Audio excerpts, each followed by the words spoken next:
ಯಾದಗಿರಿಯಲ್ಲಿ ಕಾಂಗ್ರೆಸ್ ಕಚೇರಿಗೆ ಬೆಂಕಿ ಇಟ್ಟಂತಹ ಪ್ರಕರಣಕ್ಕೆ ಈಗ ಟ್ವಿಸ್ಟ್ ಒಂದು ಸಿಗ್ತಾ ಇದೆ. ಆ ಟ್ವಿಸ್ಟ್ ಏನು ಅಂದ್ರೆ, ಕೈ ಕಾರ್ಯಕರ್ತರಿಂದಲೇ ಕಾಂಗ್ರೆಸ್ ಕಚೇರಿಗೆ ಬೆಂಕಿ ಇಟ್ಟಂತಹ ವಿಚಾರ ಮುನ್ನೆಲೆಗೆ ಬರ್ತಾ ಇದೆ. ಯಾದಗಿರಿ ಜಿಲ್ಲಾ ಕಾಂಗ್ರೆಸ್ ಮಹಿಳಾ ಘಟಕದ ಅಧ್ಯಕ್ಷೆಯ ಗಂಡನಿಂದ ಕಾಂಗ್ರೆಸ್ ಕಚೇರಿಗೆ ಬೆಂಕಿ. ನಿನ್ನೆ ಮಹಿಳಾ ಘಟಕದ ಅಧ್ಯಕ್ಷೆಯ ಬದಲಾವಣೆಯನ್ನ ಮಾಡಿದ್ದಕ್ಕೆ ಈ ಕೃತ್ಯವನ್ನು ಎಸಗಿರೋದು ಗೊತ್ತಾಗ್ತಿದೆ. ಮಹಿಳಾ ಘಟಕದ ಅಧ್ಯಕ್ಷೆ ಮಂಜುಳಾ ಗೂಳಿ ಪತಿಯಿಂದ ಈ ಕೃತ್ಯವನ್ನು ಎಸಗಲಾಗಿದೆ. ಮಂಜುಳಾ ಪತಿ ಶಂಕರ್ ಈ ಕೃತ್ಯವನ್ನು ಎಸಗಿರುವಂತಹ ವಿಚಾರ ಗೊತ್ತಾಗ್ತಿದೆ. 10 ಲೀಟರ್ ಪೆಟ್ರೋಲ್ ಅನ್ನು ಸುರಿದು ಕಚೇರಿಗೆ ಬೆಂಕಿ ಇಟ್ಟಿದ್ದಾನೆ ಭೂಪ.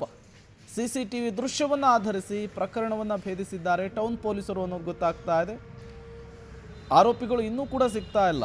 ಅಂದರೆ ಈ ಮಂಜುಳಾ ಗಂಡ ಇದ್ದಾರಲ್ಲ ಶಂಕರ್, ಅವರು ಇನ್ನೂ ಸಿಕ್ಕಿಲ್ಲ. ಪೊಲೀಸರು ಈಗ ತೀವ್ರ ಹುಡುಕಾಟವನ್ನು ನಡೆಸ್ತಾ ಇದ್ದಾರೆ. ನೀವು ಫೋಟೋದಲ್ಲಿ ಗಮನಿಸ್ತಾ ಇದ್ದೀರಲ್ಲ, ಇವರೇ ಮಂಜುಳಾ ಗೂಳಿ. ಇವರು ಅಧ್ಯಕ್ಷರಾಗಿರ್ತಾರೆ, ಮಹಿಳಾ ಘಟಕದ ಅಧ್ಯಕ್ಷರು. ನಿನ್ನೆ ಅವರನ್ನು ಚೇಂಜ್ ಮಾಡುವಂತಹ ಕೆಲಸ ಆಗಿತ್ತು. ಅದಕ್ಕೇನೆ ಈಗ ಕಚೇರಿಗೆ ಬೆಂಕಿ ಇಟ್ಟಂತಹ ವಿಚಾರ ಗೊತ್ತಾಗ್ತಿದೆ.